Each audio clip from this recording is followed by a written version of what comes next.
துதி செய் மனமே நீதம் துதி செய் துதி செய் இம்மட்டும் நடத்தின உன் தேவனை இன்றும் என்றும் நன்றி மிகுந்த மனதோடே இன்றும் என்றும் நன்றி மிகுந்த மனதோடே மீண்டும் துதி செய் மனமே நீதம் துதி செய் துதி செய் இம்மட்டும் நடத்தின உன் தேவனை என்றும் என்றும் நன்றி மிகுந்த மனதோடே என்றும் என்றும் நன்றி மிகுந்த மனதோடே சந்ததம் சந்ததம் உன்னை நடத்திடும் சத்திய தேவன் சந்ததம் உன்னை நடத்திடும் சத்திய தேவன் சொந்தம் பாராட்டி உன்னுடன் இருப்பதினாலே சொந்தம் பாராட்டி உன்னுடன் இருப்பதினாலே துதி செய் மனமே நீதம் துதி செய் துதி செய் இம்மட்டும் நடத்தின உன் தேவனை இன்றும் என்றும் நன்றி மிகுந்த மனதோடே இன்றும் என்றும் நன்றி மிகுந்த மனதோடே முன்காலமெல்லாம் உன்னை கரமதில் ஏந்தி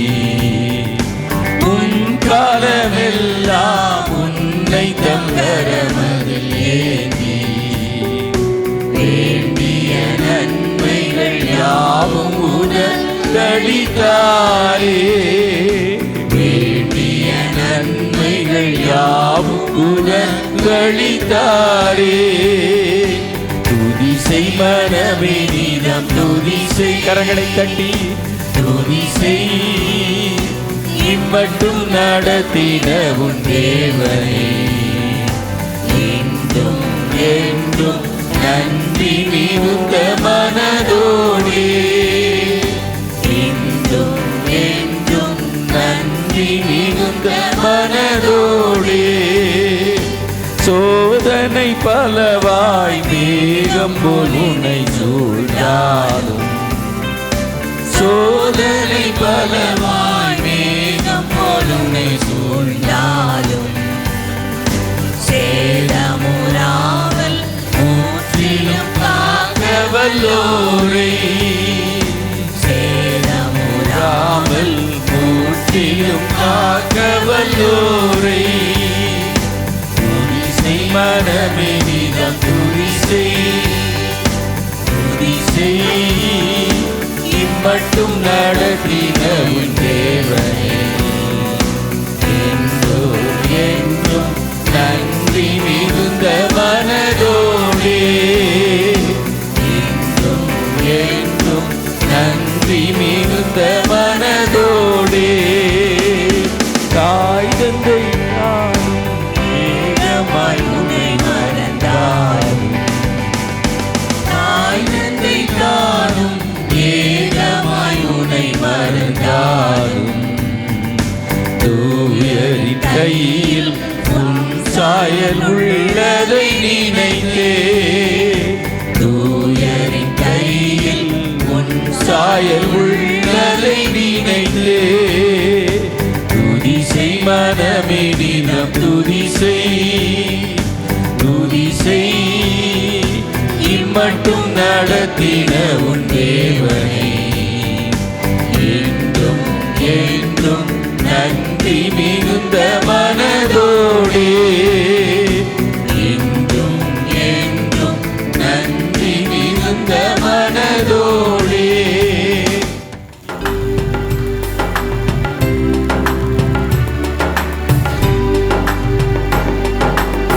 சிறகுகளின் நிலத்தனிலே நான் நம்பி இளைப்பாறுவே நீ துணையா இருப்பதனால் நான் என்றும் இளைப்பாறுவே. சிறகுகளின் நிழல்தனிலே நான் நம்பி இளைப்பாறுவே. நீ துணையா இருப்பதனால் நான் என்றும் இளைப்பாறுவே. கண்மணி போல் என்னை காப்பவரை நான் நம்பி இளைப்பாறுவே. கண்ணுறங்காமல் காப்பவரை நான் நம்பி இளைப்பாறுவே. மறைவிடமே ஆராதனை, உறைவிடமே உமக்கு ஆராதனை. மறைவிடமே ஆராதனை, உறைவிடமே உமக்கு ஆராதனை. ஆராதனை உமக்கு ஆராதனை. என்னை நேசிக்கும் இயேசுவே ஆராதனை. ஆராதனை உமக்கு ஆராதனை. என்னை ஆதரிக்கும் இயேசுவே ஆராதனை. மீண்டும் ஆராதனை உமக்கு ஆராதனை. என்னை நேசிக்கும் இயேசுவே ஆராதனை. ஆராதனை உமக்கு ஆராதனை. என்னை ஆதரிக்கும் இயேசுவே ஆராதனை. பக்கத்தில் 1000 பேர் விழுந்தாலும் என்னை அணுகாமல் காப்பவரே. பல பக்கத்தில் 10,000 விழுந்தாலும் என்னை அணுகாமல் காப்பவரே. பக்கத்தில் 1000 பேர் விழுந்தாலும் என்னை அணுகாமல் காப்பவரே. பல பக்கத்தில் 10,000 விழுந்தாலும் என்னை அணுகாமல் காப்பவரே. அடைக்கலமான தாவரமே அணுகாமல் காப்பவரே. அடைக்கலமான தாவரமே என்னை அணுகாமல் காப்பவரே. மறைவிடமே ஆராதனை, உறைவிடமே உமக்கு ஆராதனை. அடைக்கலமே ஆராதனை, உறைவிடமே உமக்கு ஆராதனை. ஆராதனை உமக்கு ஆராதனை. நேசிக்கும் இயேசுவே ஆராதனை. ஆராதனை உமக்கு ஆராதனை. என்னை ஆதரிக்கும் இயேசுவே ஆராதனை. இச்சகம் பேசிடும் நாவுகள் முன்னிலே என்னை காப்பவரே. நன்மைக்கு கைமாறா தீமை செய்வோர் மத்தியில் என்னை காப்பவரே. இச்சகம் பேசிடும் நாவுகள் முன்னிலே என்னை காப்பவரே. நன்மைக்கு கைமாறா தீமை செய்வோர் மத்தியில் என்னை காப்பவரே. துரோகங்கள் நிறைந்த பூமியிலே துணை நின்று காப்பவரே. கைவிடாமல் நேசிக்கும் என் நேசரே என்னை என்று காப்பவரே. அன்பிடமே ஆராதனை, உறைவிடமே உமக்கு ஆராதனை, அடைக்கலமே ஆராதனை, புகழிடமே உமக்கு ஆராதனை, ஆராதனை உமக்கு ஆராதனை, ஆராதனை, ஆராதனை உமக்கு ஆராதனை, இயேசுவே ஆராதனை. பலமும் அல்ல பராக்கிரமம் அல்ல ஆவியினாலாகும். கரங்களை தட்டி தேவ ஆவியினாலாகும். பலமும் அல்ல பராக்கிரமம் அல்ல ஆவியினாலாகும். தேவ ஆவியினாலாகும். அல்லேலூயா அல்லேலூயா அல்லேலூயா அல்லேலூயா அல்லேலூயா அல்லேலூயா அல்லேலூயா அல்லேலூயா.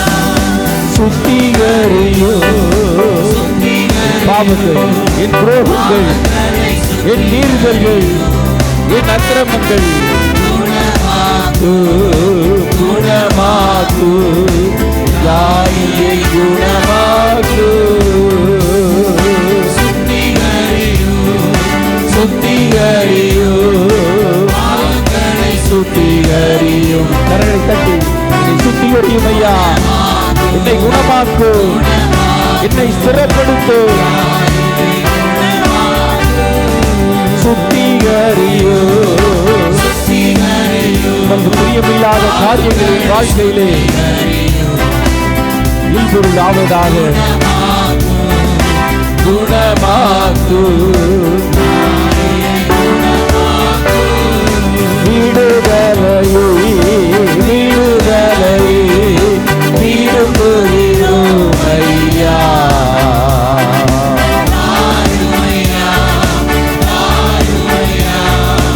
இப்பொழுது தாருமையா. விடுதலையை விரும்புகிறோம். சிறையிருப்பிலிருந்து, கட்டப்பட்ட காரியத்திலிருந்து ஐயா தாருமையா. விடுதலையே விடுதலையே. சாத கட்டிலிருந்து விடுதலையை தாரும். ஆமென். தாருமையா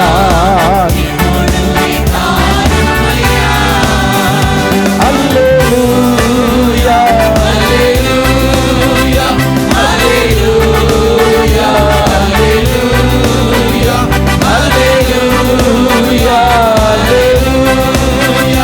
அல்லேலூயா அல்லேலூயா.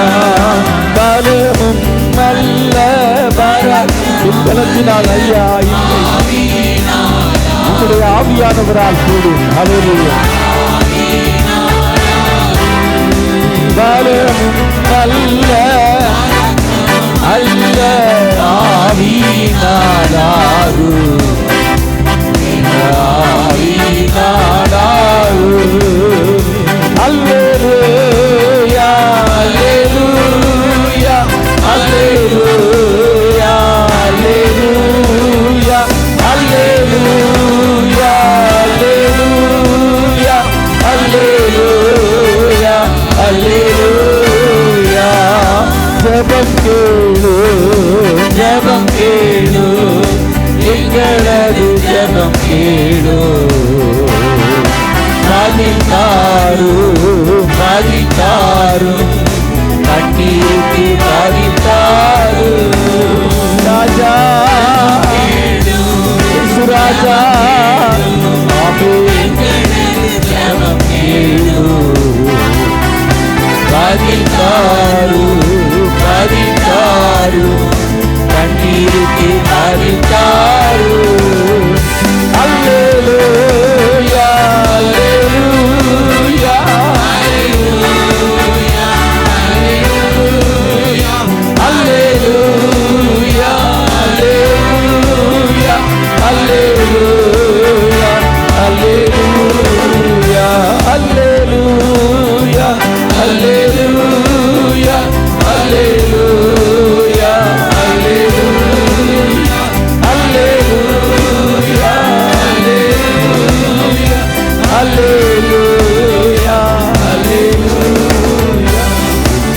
உம்மாலாகாத காரியம் ஒன்றுமில்லை, உம்மாலாகாத காரியம் ஒன்றுமில்லை, உம்மாலாகாத காரியம் ஒன்றுமில்லை.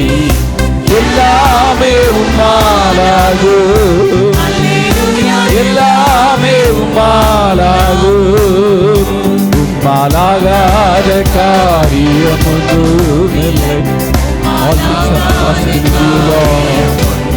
Nothing is impossible with you, Lord. ஒன்றுமில்லை, எல்லாமே உம்மாலாகும். அல்லேலூயா, எல்லாமே உம்மாலாகும். ஆமென்.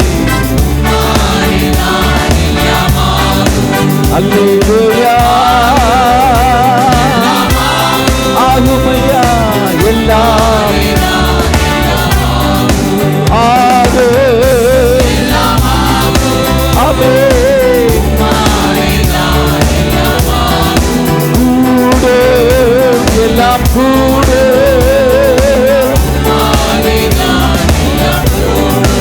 அல்லேலூயா, கூடு.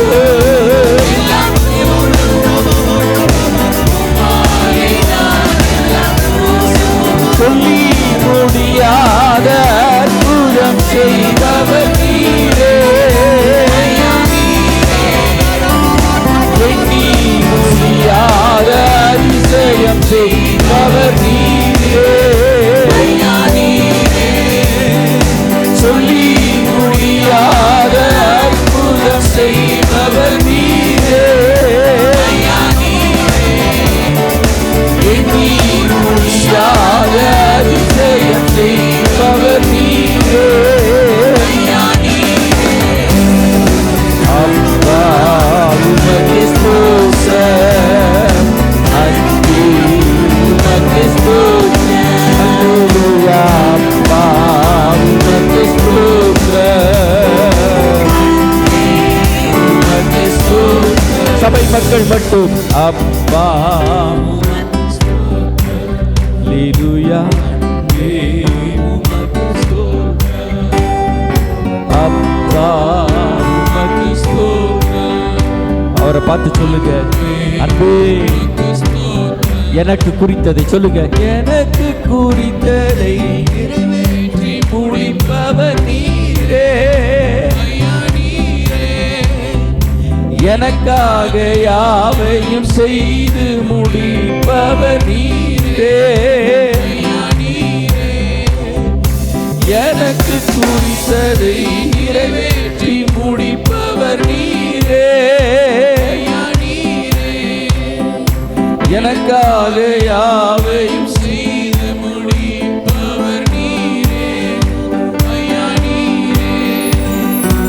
அப்பா உமக்கு ஸ்தோத்திரம், அன்பே உமக்கு ஸ்தோத்திரம், அப்பா ஸ்தோத்திரமையா, அன்பே உமக்கு ஸ்தோத்திரம், அப்பா உமக்கு ஸ்தோத்திரம், அன்பே அன்பே உமக்கு ஸ்தோத்திரம், அப்பா உமக்கு ஸ்தோத்திரம். எல்லாரும் இணைந்து அன்பே உமக்கு ஸ்தோத்திரம் சொல்லுவோம். அப்பா உமக்கு ஸ்தோத்திரம், அன்பே கரங்களை தட்டி உமக்கு ஸ்தோத்திரம், அப்பா உமக்கு ஸ்தோத்திரம். நம்புகிறவர்கள் கரங்களை தட்டி என் பாவங்கள் மன்னிக்கப்பட்டபடினா, என் சாபங்கள் என்னை விட்டு அகன்றோடினபடினால் நாங்கள் நன்றி செலுத்துகிறோம் ஐயா. ஹல்லேலூயா. உம்முடைய சிறகுகளின் நிழலுக்குள் நாங்கள் அடைக்கலம் புகுகிறோம். பலத்தினாலும் அல்ல, பராக்கிரமத்தினாலும் அல்ல, உம்முடைய ஆவியினால் எல்லாம் எங்களுக்கு கூடும், கூடும், எல்லாம் கூடும், ஆகும், எல்லாம் ஆகும், திறக்கும், தேவையான வழிகள் திறக்கும். ஹல்லேலூயா. குடும்பத்திலே திறப்புண்டாக்கின காரியங்கள் அடைக்கப்படும் இயேசுவின் நாமத்தினாலே. சத்துரு உட்புகுதலும் குடியோடி போகுதலும் வீதியிலே கூக்குரலும் உண்டாகாதபடி கர்த்தர் நன்மை செய்ய போகிறபடினால் கரங்களை தட்டி நாங்கள் நன்றி செலுத்துகிறோம். ஹல்லேலூயா, ஹல்லேலூயா. சொற்ப நபர்களாக நாங்கள் கூடி வந்திருக்கிறோம். ஹல்லேலூயா, ஹல்லேலூயா. ஒவ்வொருவரை தொட்டு ஆசீர்வதித்தருளும். அப்போ அந்த ஹாலிடேஸில் ட்ராவலில் போகிறவங்களோடு கர்த்தருடைய கரம் கூட இருக்கட்டும். அவங்க ஆங்காங்கே இருக்கிற இடங்களிலே உம்மை ஆராதிக்க பழகி கொள்ளட்டும். ஹல்லேலூயா. எத்தனையோ நாட்கள் ஹல்லேலூயா மற்ற காரியங்களுக்கு இடம் கொடுத்தாலும் அதை ஒவ்வொரு ஞாயிறும் உம்மை ஆராதிக்கும் நாட்களாக இருக்கும்படி கர்த்தர் கிருபை செய்யும். இயேசுவின் மூலம் கேட்கிறோம் எங்கள் நல்ல பிதாவே, ஆமென். கர்த்தருடைய நாமத்திற்கு மகிமை உண்டாவதாக. கர்த்தரை நாம் கனம் பண்ண வேண்டும். ஆனால் சில உதாரணங்களை சொன்னேன். அந்த உதாரணங்களை ரொம்ப பயந்து நான் சொன்னேன். ஏன்னா யாரையும் காலத்திற்கு முன்பு நம்ம என்ன செஞ்சிடக்கூடாது, நியாயம் தீர்க்கக்கூடாது. நம்முடைய சாபத்தை ஆசீர்வாதமாக திருப்புகிற ஆண்டவர், அது இந்த திருச்சபைக்கு கொடுத்த வாக்குத்தத்தம். சாபத்தை ஆசீர்வாதமாக திருப்புகிறவர் என்ன. ஆனால் how to break the curses, சாபங்களை உடைப்பது எப்படி என்ற தலைப்பில் பேசுகிறோம். என்ன, என்கிட்ட ஒருத்தர் கேட்டார், அதுக்கு எக்ஸாம்பிள்ஸ்லாம் எதுவும் சொன்னீங்களா அப்படின்னு. நான் உடனே சொன்னேன், என் கண் கண்ட சில காரியங்களை சொன்னேன்னா அது உண்மையாகவே அது சரிதான் உங்களுக்கு தெரியுமான்னு கேட்டார். அதனால தான் இடம் பேர் எல்லாமே சொல்லி சொன்னேன். நான் யாரையும் குற்றப்படுத்துவதற்காக அல்ல. என்ன, குற்றப்படுத்தி இருந்தால் கர்த்தர் மன்னிப்பாராக. காலத்துக்கு முன்பு யாரையும் நியாயம் தீர்க்கக்கூடாது. ஆனால் அவங்க வாயினாலேயோ இல்லைன்னா அவங்களுடைய குடும்பத்தினருடைய வாயினாலேயோ இல்லைனா ஒரு ஊழியருடைய வாயினாலேயோ கேட்ட பின்புதான், இல்லைனா என் கண்களினால் கண்ட பின்புதான் நான் சொன்னேன். நம்முடைய சாபத்தை ஆசீர்வாதமாக திருப்புகிற ஆண்டவர் இந்த மாதத்தின் வாக்குத்தத்தம். our God who turned the curse into a blessing. ஆண்டவர் இருளை வெளிச்சமாக மாற்றுகிறவர், சாபத்தை ஆசீர்வாதமாக மாற்றுகிறவர், திருப்புகிறவர். தேசத்தின் மேல் அவர் கண்களை வைத்தால் அதன் சிறையிருப்பை அவர் மாற்றுவார். தெற்கத்தி வெள்ளங்கள் பயங்கரமாக இருந்தால் அதை அவர் தெற்கத்தி வெள்ளங்களை மாற்றுவதை போல நம்முடைய சிறையிருப்பை அவர் மாற்றுவார். ராஜாக்களின் இருதயம் கடினப்பட்டு இருந்தால் அதை நீர்க்கால்களைப் போல மாற்றுவார். போகட்டும். சாபத்தை ஆசீர்வாதமாக திருப்பின ஆண்டவர். அதற்கு நெகேமியா 12ஆம் அதிகாரம் அதில் உள்ள 2வது வசனத்தின் ஒரு பகுதி அந்த சாபத்தை ஆசீர்வாதமாக திருப்பின ஆண்டவர். அது உபாகமத்திலேயும் சொல்லப்பட்டிருக்கிறது. என்ன, அவங்க ஒரு வார்த்தை சொல்கிறாங்க, அது அவங்களுக்கு பிரியம், ஒன்று அறிந்திருக்கிறாங்க இஸ்ரவேல் ஜனங்கள்.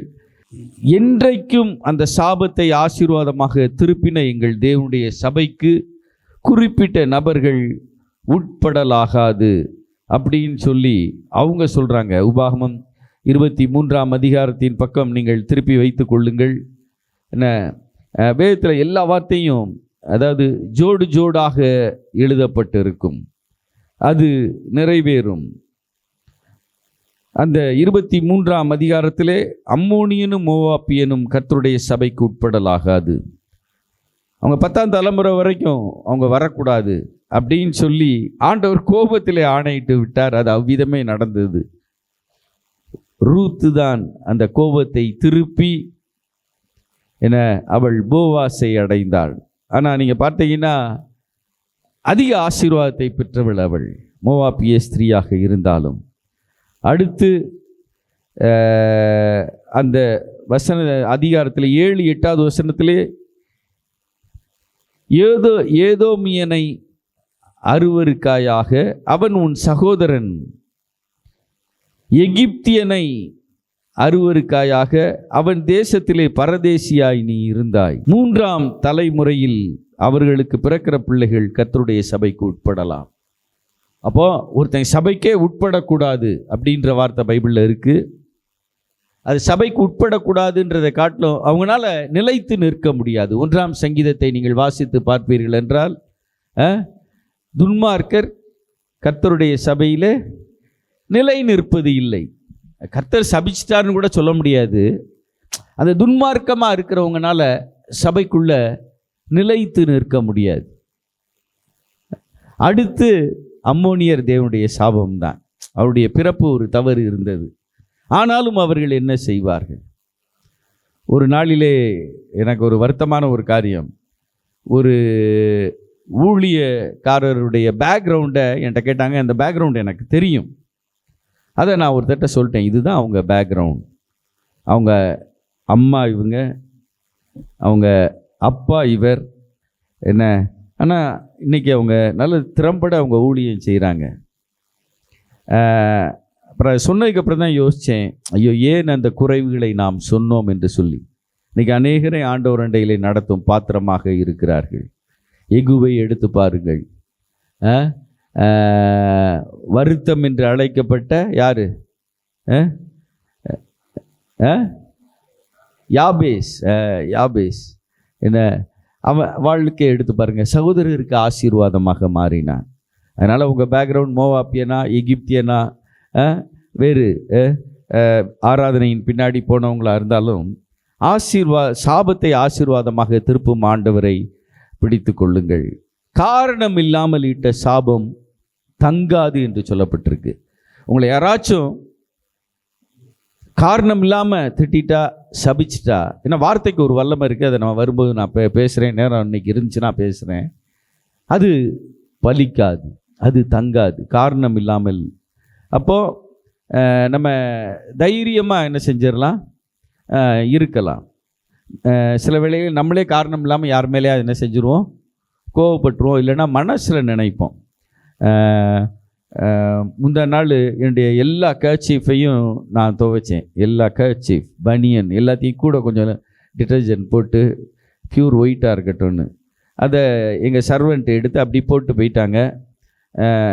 அது ட்ராவலுக்காக நான் அதை அயன் பண்ணும்போது பார்த்தா ஒரு கர்ச்சீஃபில் கருப்பாக இருந்துச்சு. அப்போ என் மனசில் என்ன நினச்சிருப்பேன் சொல்லுங்க பார்ப்போம். எங்கள் சர்வெண்ட் மேலே எனக்கு வருத்தம். காய போடும்போதோ எடுக்கும்போதோ அவங்க ஏதோ பண்ணிட்டாங்க அப்படின்னு. நம்ம மிஸ் அண்டர்ஸ்டாண்ட் பண்ணுறோன்றதுக்கு சொல்கிறேன்.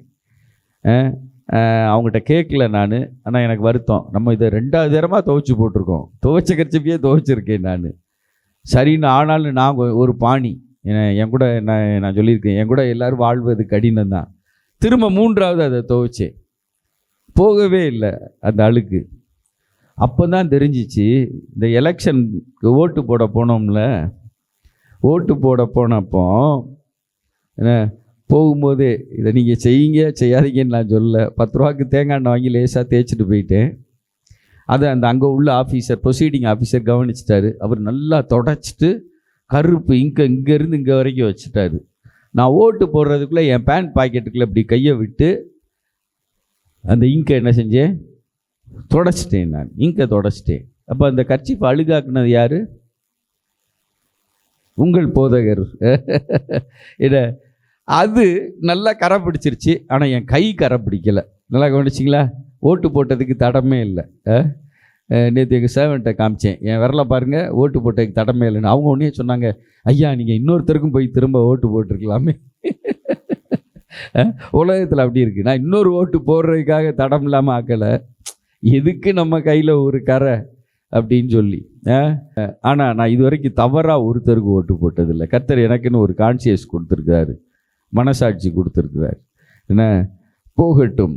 அப்போ நான் என் சேவன்ட்டை கூப்பிட்டு காரணம் இல்லாமல் நான் திட்டியிருந்தேன்னு வைங்களேன், அது ஒரு தப்பு தான். அதுக்கப்புறம் நமக்குள்ள ஒரு ஈகோ இருக்கும், சேவன்ட்டை போய் நம்ம மன்னிப்பு கேட்குறதா? இன்னைக்கு கேட்டால் நம்ம தலைமையில் என்ன செஞ்சுருவாங்க, ஏறி நடந்துருவாங்க அப்படின்னு.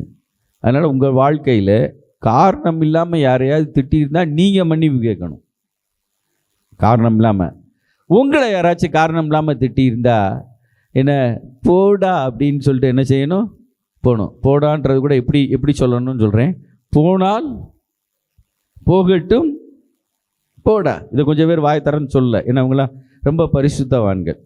இவங்கெல்லாம் இந்த மிகுந்த உபத்திரவத்திலிருந்து வந்தவங்க மட்டும் இல்லை, இவங்கெல்லாம் பயங்கரமான ஆளுங்க.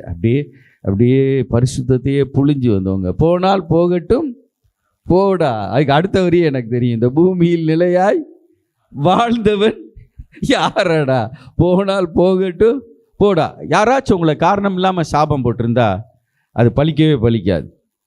அடுத்து இந்த சாபங்கள் லிஸ்ட்டு யார் யாரெல்லாம் வாங்கினாங்கன்னு சொன்னேன், அதை திரும்ப நான் கோடு போட்டு காமிக்க விரும்பலை. என்ன காரணம் இல்லாமல் பிரதர் மோகன் சீட்டை ஒருத்தர் வந்தார், என் கை வளைஞ்சிருக்க காரணம் நான் தவறாக தராசு பிடிச்சேன், அதுதான்.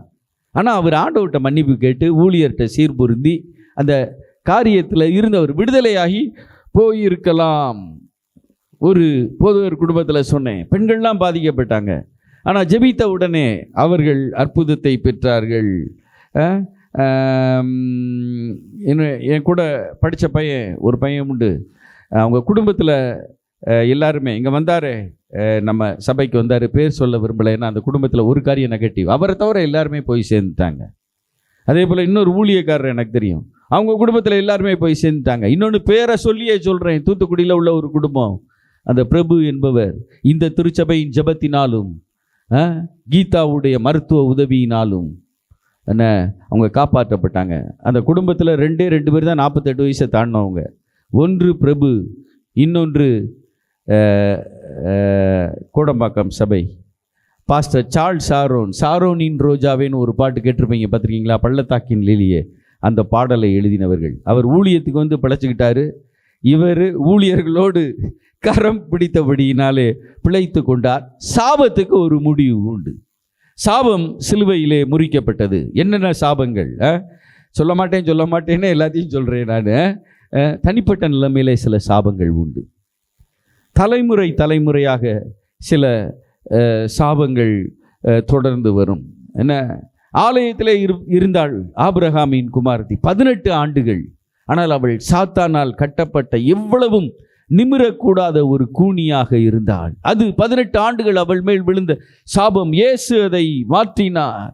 மார்க் 9:17-27 வாசித்து பார்ப்பீர்கள் என்றால், ஒரு தவறான ஆவியினால் பாதிக்கப்பட்ட ஒரு வாலிபனை கர்த்தர் விடுவித்தார். மார்க் 5:1-15 வரைக்கும் நீங்கள் வாசித்து பார்ப்பீர்கள் என்றால், 6000 பேருக்கும் அதிகமான ஆவிகளினால் கட்டப்பட்ட லேகியோனை கர்த்தர் விடுவித்தார். எந்தவித ஆவியினாலும் சுகவீனத்தை உண்டு பண்ண முடியும், ஒரு கட்டுகளை உண்டு பண்ண முடியும், ஒரு நஷ்டத்தை ஏற்படுத்த முடியும். ஆனால் கர்த்தரால் கூடாத காரியம் ஒன்றுமில்லை. கர்த்தர் விடுவிப்பார். ஆதாம் பாவம் செய்தான், என்ன, பூமி சபிக்கப்பட்டது. அடுத்து காயின் ஒரு கொலையை பண்ணினான், தேசம் சபிக்கப்பட்டது, குடும்பங்கள் சபிக்கப்பட்டது. ஆனால் கர்த்தர் சாபத்தை ஆசீர்வாதமாக திருப்புகிற ஆண்டவர். உங்களுக்கு ஒரு நல்ல செய்தி, அடுத்த ஒரு செய்தி என்ன அப்படின்னா, 12 காரியம் நான் எழுதி வச்சிருக்கிறேன். எல்லாத்தையும் விவரிக்க தேவையில்லை, அது சந்தோஷமான செய்தி. ஆனால் 12 காரியத்தையும் வேகமாக சொல்லிட்டு ஒரு 2-3 விவரிக்கிறேன். You must know, or we must know, our Lord's will is bless us. நம்மை ஆசீர்வதிப்பது தான் தேவனுடைய சித்தம். இஸ்ரவேலை ஆசீர்வதிப்பதே தேவனுடைய சித்தம். இதை நீங்கள் அறிந்து கொள்ள வேண்டும்.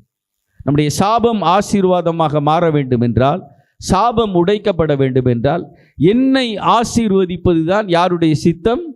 ஆண்டவருடைய சித்தம். அதுக்கு நீங்கள் உங்கள் பிள்ளைகளே எடுத்துக்கோங்க. பிள்ளைகள் பயங்கர சேட்டை பண்ணும்.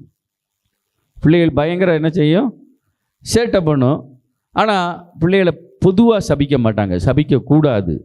என்ன, தான் பிள்ளை இன்னொருத்தர் குறை சொல்லிட்டாருன்னா சிலருக்கு பயங்கர கோபம் வரும். எப்படி சொல்லலாம்னு அந்த பிள்ளைகிட்ட அந்த குறை அப்படியே இருக்கும். ஆனால் இவங்க அந்த பிள்ளைக்கு சப்போர்ட் பண்ணுறதை பார்க்கும்போது, நம்ம பொல்லாத தகப்பன் பொல்லாத தாய், நம்மளே அப்படி இருந்தோம்னா நம்முடைய பரம தகப்பன் நம்மை ஆசீர்வதிக்க மிகவும் வல்லமை உள்ளவர், மிகவும் ஆசீர்வாதமானவர். சில காரியங்களெல்லாம் நீங்கள் பார்த்தீங்கன்னா, இதுக்கு நான் ஒரு விளக்கத்தை திரும்ப நான் சொல்ல போகிறதில்ல. சில சபைகளில் சில வேளைகளில் இந்த லவ் அஃபேரில் பிள்ளைகள் மாட்டிக்கிடுவாங்க, பையங்க பொண்ணு. அதை யார் வந்து கம்ப்ளைண்ட் பண்ணுவாங்கன்னு நினைக்கிறீங்க? சொல்லுங்கள் பார்ப்போம். லவ் அஃபேரில் மாட்டாத குடும்பத்திலேருந்தே சொல்கிறேன் நான். செல்வி சிஸ்டர் சொல்லுங்கள், யார் கம்ப்ளைண்ட் பண்ணுவா? 2 சாராருடைய அப்பாவும் அம்மாவும் கம்ப்ளைண்ட் பண்ணுவாங்க. இந்த பாஸ்டர் என்ன செய்வார்னா, மீசையை நல்லா முறுக்கிட்டு வேதத்தை நல்லா திறந்து வச்சுட்டு அந்த பிள்ளைகளை போய் சரி பண்ணுவார். டேய், அந்த பொண்ணு உனக்கு வேண்டாம். அந்த பொண்ணு பார்த்து சொல்லுவார், அந்த மாப்பிள்ளை உனக்கு வேண்டாம்னு. 3 வாரம் கழித்து பார்த்தீங்கன்னா 3வது சபையில் அறிக்கை வாசிச்சுக்கிட்டு இருப்பாங்க அந்த 2 பேர்த்துக்கும். இந்த 2 அப்பாவும் அம்மாவும் அடுத்த சபையில் உட்காந்துருப்பாங்க. இந்த பாஸ்டர் கண்ணாடியை பார்த்து பேசுவார், டே இதெல்லாம் உனக்கு தேவையாடா? எவனு எப்படியும் போகிறான்னு நீ என்ன செஞ்சுருக்கணும்? விட்டுறணும்னு. நான் ஆனால் சொல்கிறேன், எவனு எப்படியும் போகிறான்னு விட முடியாது. நான் விட மாட்டேன், ஆனால் ஜெபிப்பேன். என்ன? ஏன்னா பைபிள் ஆண்டவர் சொல்லியிருக்காரு, கண்சாடையாக இராது. ஒருத்தர் தவறு பண்ணால் அவங்கள கண்டிக்க வேண்டியது ஒரு கண்காணி, ஒரு போதகர், ஒரு ஓவர்சி, ஒரு தலைவனுடைய கடமை. அதை நீங்கள் அறிந்திருக்கிறணும். நீங்கள் ஒரு அப்பாவா அம்மாவா இருக்கும்போது ஒரு வார்த்தையை அறிந்து கொள்ளுங்கள்.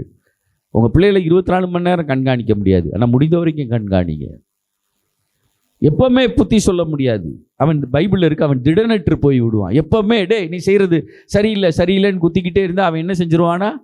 திடனற்று போய் விடுவான் அப்படின்ட்டுருக்கு. ஆனால் எப்போதாவது ஒருக்கா சொல்லலாம்ல, ஒரு சாப்பாடு போடும்போது சொல்லலாம்ல, இல்லைன்னா ஒரு பிக்னிக் ஸ்பாட்டில் கொண்டு போய் வச்சு டேய் நீ மாறு அப்படின்னு சொல்லலாம்ல, இல்லைன்னா ஒரு ஹோட்டலில் உட்கார வச்சு உங்களுக்கு கடினமாக தான் இருக்கும், டேய் இந்த காரியத்திலேருந்து மாறு அப்படின்னு சொல்லணும்.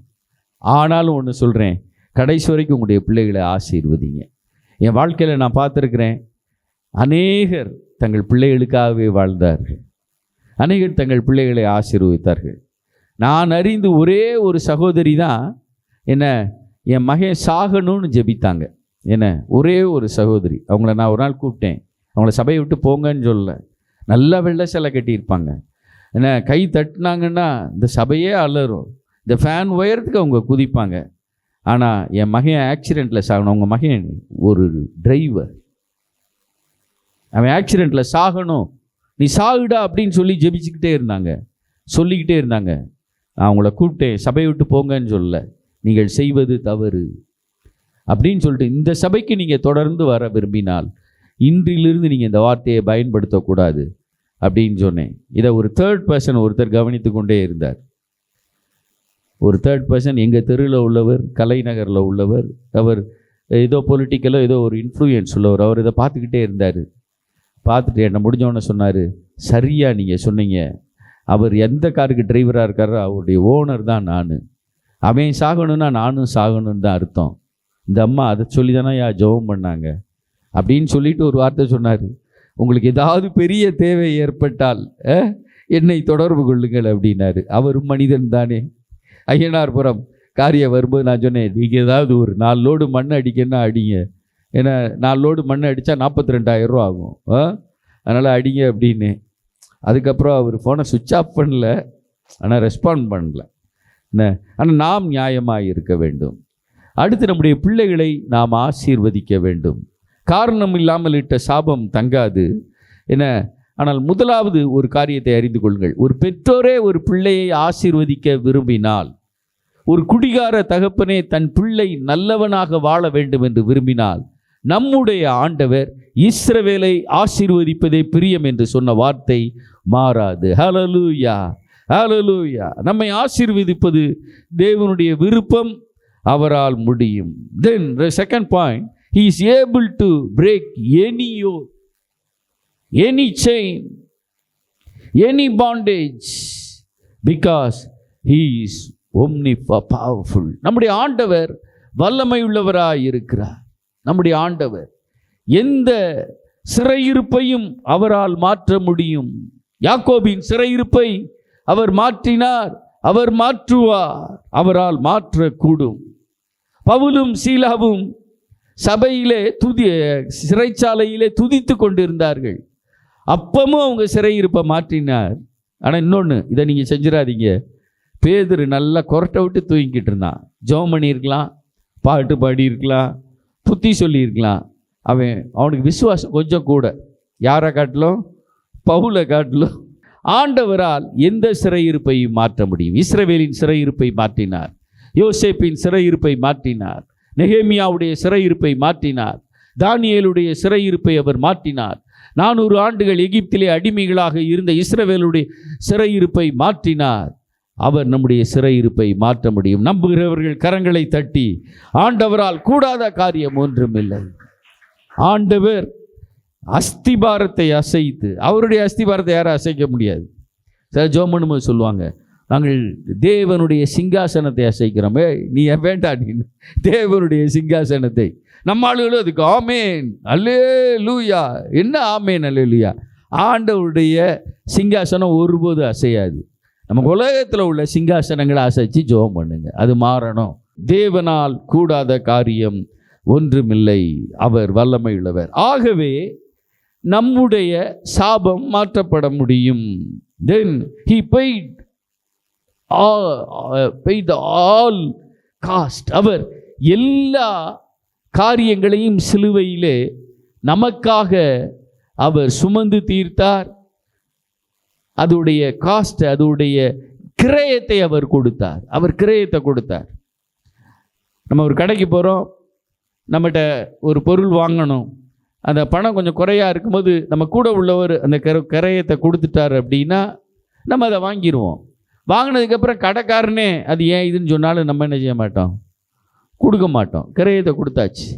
நமக்கு ஆக்கின வரணும், ஆண்டவர் அந்த கிரயத்தை கொடுத்துட்டார். நமக்கு தண்டனை வரணும், ஆண்டவர் அந்த கிரயத்தை கொடுத்து விட்டார். ஏசாயா 53ஆம் அதிகாரத்தை நீங்கள் வாசித்து பார்ப்பீர்கள் என்றால் நமக்கு வர வேண்டிய ஆக்கினை, நமக்கு வர வேண்டிய தண்டனை, நம்முடைய மீறுதல்கள் நிமித்தம் வந்தவைகளை எல்லாம் அவர் சிலுவையிலே ஏற்றுக்கொண்டார். ஆகவே தான் யோவானிலே எல்லாம் முடிந்தது என்று அவர் சொன்னார். ஹல்லேலூயா, எல்லாம் முடிந்ததுன்னு. அதனால் இதற்கு மேல் ஒரு கிரயம் இல்லை, இதற்கு மேல் ஒரு கிரயம் இல்லை. இந்துக்கள் சில இடங்களிலே சேவலை பலியிடுவார்கள். அது மூட நம்பிக்கையா என்று கேள்வி கேட்பீர்கள். அது மூட நம்பிக்கை இல்லை. இரத்தம் சிந்துதல் இல்லாமல் பாவ மன்னிப்பு இல்லை. ஆனால் அவங்க பாவம் எவ்வளவு மன்னிக்கப்படும், இல்லை எவ்வளவு பரிகாரம்னா அந்த சேவல் இரத்தத்துக்கு ஈக்குவலாக தான், இல்லைன்னா அதோட லோ லெவல். அடுத்து பார்த்தீங்க அப்படின்னா நரபலி கொடுக்கிறார்கள். ஆந்திராவில் படித்த 2 ப்ரொஃபஸர்ஸ் தங்கள் பிள்ளைகளை நரபலி கொடுத்தார்கள். கொஞ்ச நாளைக்கு முன்னாடி ஒரு ஜோசியக்காரன் சொன்னான் அப்படின்னு சொல்லி ஒரு தங்களுடைய பிள்ளைகளை ஒரு பையனை பலி கொடுத்து அடுத்த பிள்ளையவாச்சும் மீட்டு கொள்ளலாம்னு என்ன மீட்டா கொண்டார்கள். இன்னைக்கு அதை வழிகாட்டின அந்த மந்திரவாதியும் ஜெயிலுக்குள்ளே இருக்கிறான், பிள்ளைகளை இழந்தவர்களும் ஜெயிலில் இருக்கிறாங்க. எந்த பையனுடைய மீட்புக்காக கொலை செய்தார்களோ, நரபலி கொடுத்தார்களோ, நன்றாக கவனியுங்கள், அந்த பையன் இன்னைக்கு அனாதையாக ஆக்கப்பட்டு விட்டான். பைபிளில் சூனியக்காரரை வேரோட அறு அப்படின்னு இருக்கும். குறி சொல்கிறவன், நாள் பார்க்கிறவன், மோளேகுக்கு பலி கொடுக்கிறவன், தீ கடக்க பண்ணுகிறவன், கடக்கிறவன், இவங்களெல்லாம் எடுத்துரு அப்படின்னு ஏன் தெரியுமா சொல்லியிருக்கு? இவங்க எல்லாம் நஷ்டத்தையும் மற்றவருடைய ஜீவனையும் இவர்கள் கொடுக்கிறவர்கள், எடுக்கிறவர்கள், அழிக்கிறவர்கள். திருடன் யோவான் 10:10 சொல்றது, கொல்லவும் அழிக்கவும் வருகிறானே என்று வேறொன்றுக்கும் வரான், நானும் அவைகளுக்கு ஜீவன் உண்டாயிருக்கவும் அந்த ஜீவன் பரிபூர்ணப்படவும் வந்தேன். இன்னைக்கு கிறிஸ்தவத்தில் கூட வாஸ்து பார்க்குறாங்க சார். கிறிஸ்தவங்க கூட நல்ல நாள் பார்க்குறாங்க. எனக்கு ஒருத்தர் ஒரு பேனா கொடுக்குறாரு, இல்லைனா 2 பேனா கொடுக்குறாரு. அதில் ஒரு பேனாவை தூக்கி எரிஞ்சிட்டு அவர் முன்னாடி ஒரு பேனாவை மட்டும் வச்சுக்கிட்டா என்ன அர்த்தம் அப்படின்னா, நான் நாள் பார்க்குறவேன்னு அர்த்தம்.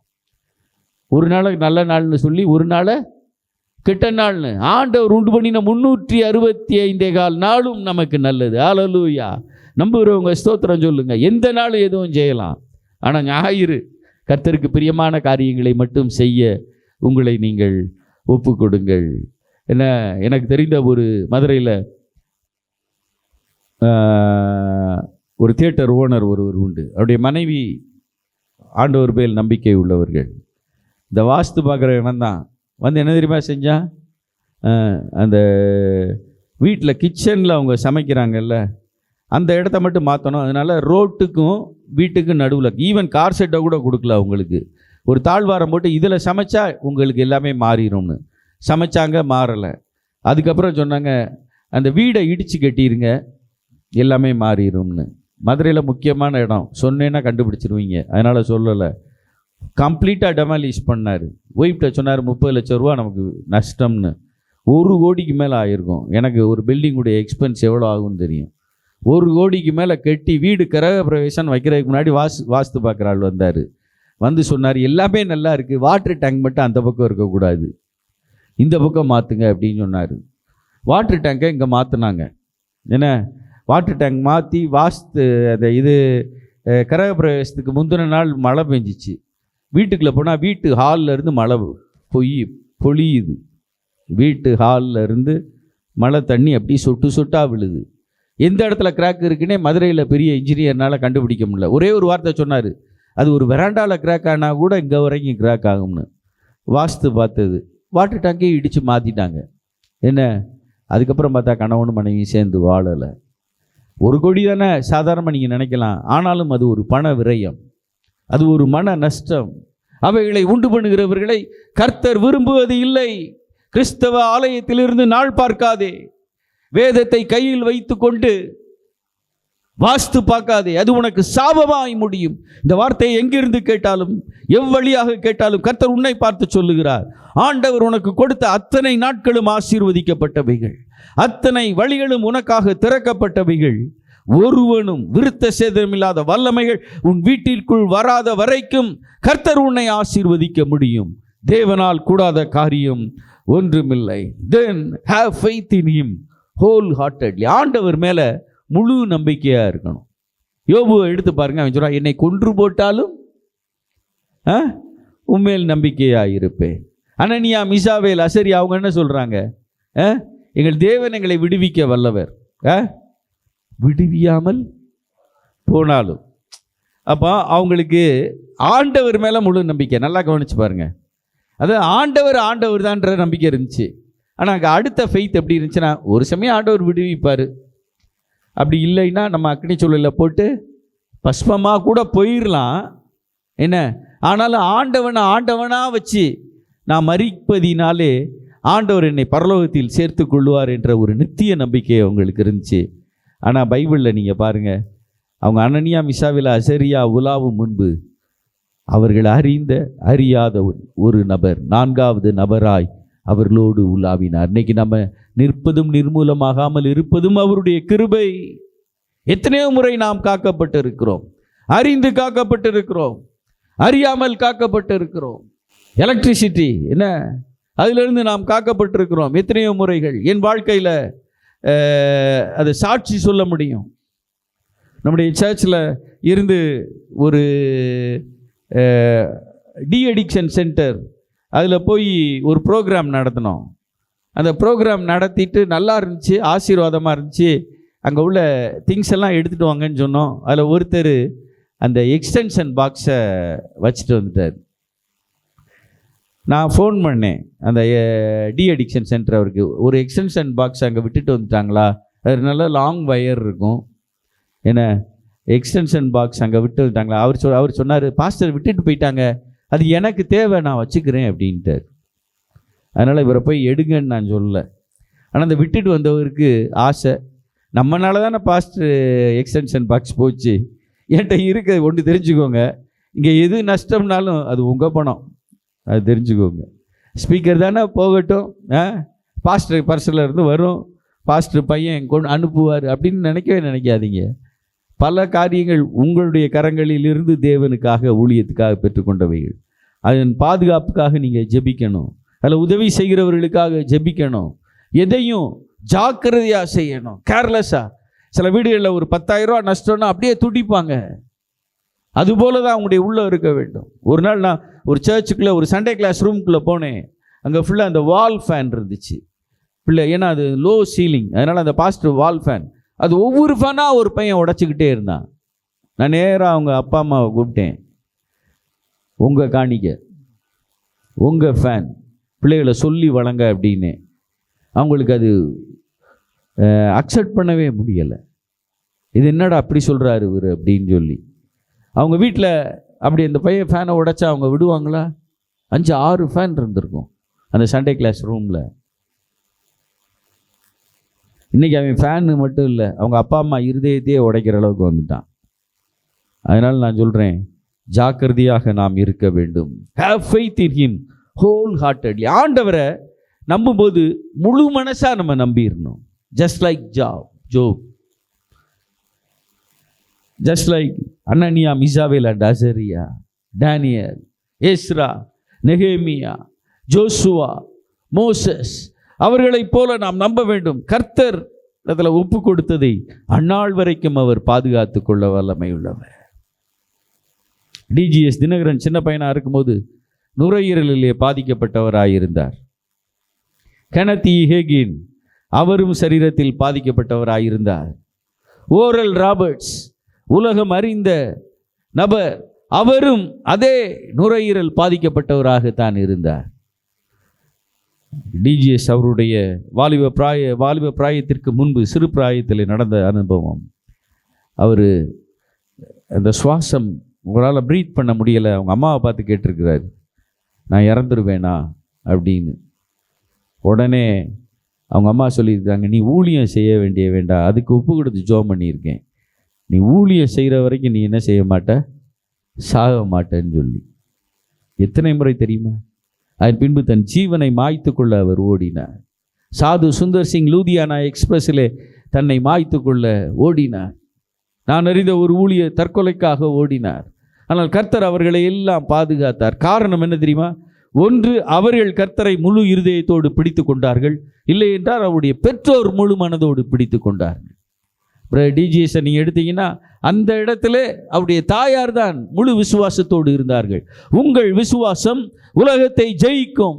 உங்கள் விசுவாசம் பெண்களே, உங்கள் விசுவாசம் உங்கள் குடும்பத்தை கட்டி எழுப்பும். தகப்பன்மாரே, உங்களுடைய ஜெபம் பிள்ளைகளுக்கு அரணா இருக்கும். நீங்கள் குடும்பத்திற்கு ஆசாரியர்களாக இருக்கிறீர்கள்.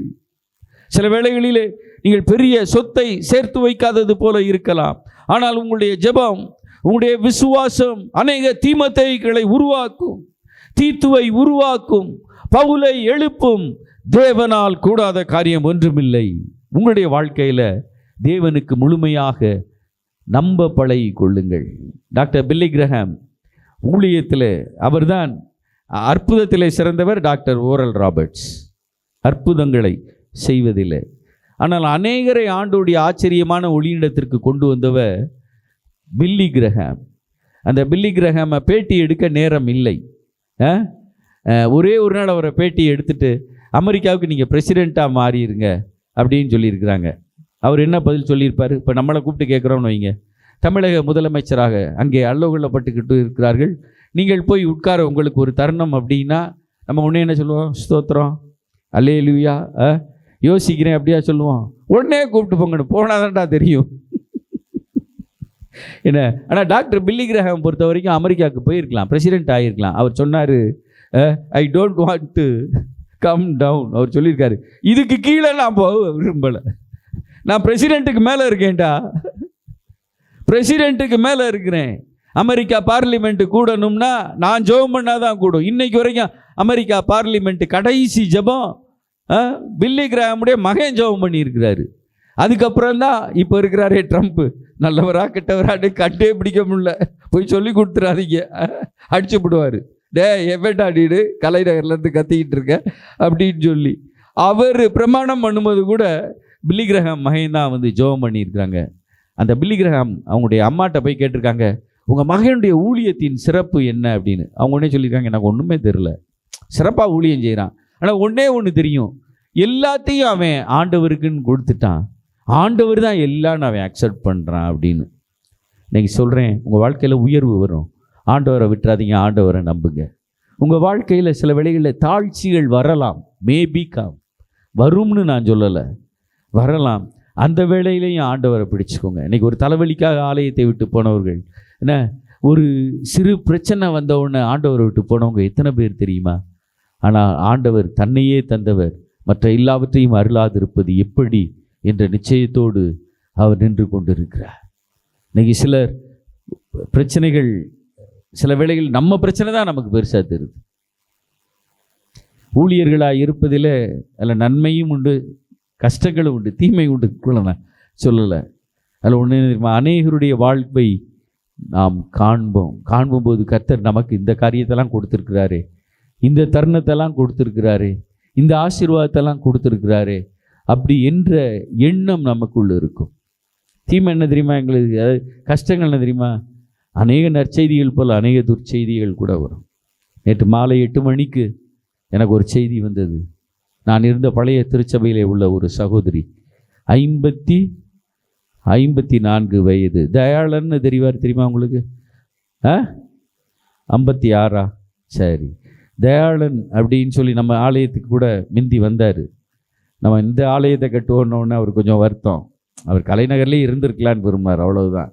என்ன நேற்று அவர்கள் ஒரு சில வினாடிகளுக்குள்ளே ஒரு ஆக்சிடென்ட் போல் அவருடைய ஜீவன் பறித்து கொள்ளப்பட்டது.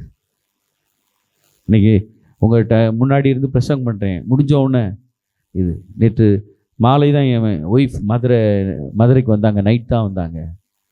நான் வந்து எதுக்காக வெயிட் பண்ணிக்கிட்டு இருந்தேன், அந்த ஸ்பீக்கர் வந்துடட்டும், நைட்டே மாட்டிடுவோம் அப்படின்னு சொல்லி நான் வெயிட் பண்ணிக்கிட்டே இருந்தேன். ஆனால் வந்த துர்ச்செய்தினால் அப்படியே ஒரு மனம் நொந்து போன அவங்களுக்காக நான் வழக்காடி இருக்கிறேன். அவர்களுக்காக அவருடைய சகோதரனிடத்தில் பேசி இருக்கிறேன். குடும்பத்தால் வஞ்சிக்கப்பட்டவர்கள், உதவி செய்ய அதவர்கள், ஆனாலும் இறுதி வரைக்கும் அவங்க தேவனை பிடிச்சிருந்தாங்க. நான் எங்கள் அண்ணன்கிட்ட கேட்டேன், இவங்க கடைசியாக இன்றைக்கி ஆலய ஆராதனைக்கு வந்தாங்க அப்படின்னு கேட்டேன். ஈஸ்டர் போல் வந்தாங்க அப்படின்னு அவங்க சொன்னாங்க. அப்போ எப்படி இருந்தாங்கண்ணே? நல்லா தாண்டா இருந்தாங்க அப்படின்னு சொன்னாங்க. இன்றைக்கி யோசிச்சு பாருங்கள், 60 வயதை கண்டவர்கள் எத்தனையோ பேர் இருக்கோம். நம்ம என்ன அவங்கள காட்டும் பலசாலிகளா, பராக்கிரமசாலிகளா?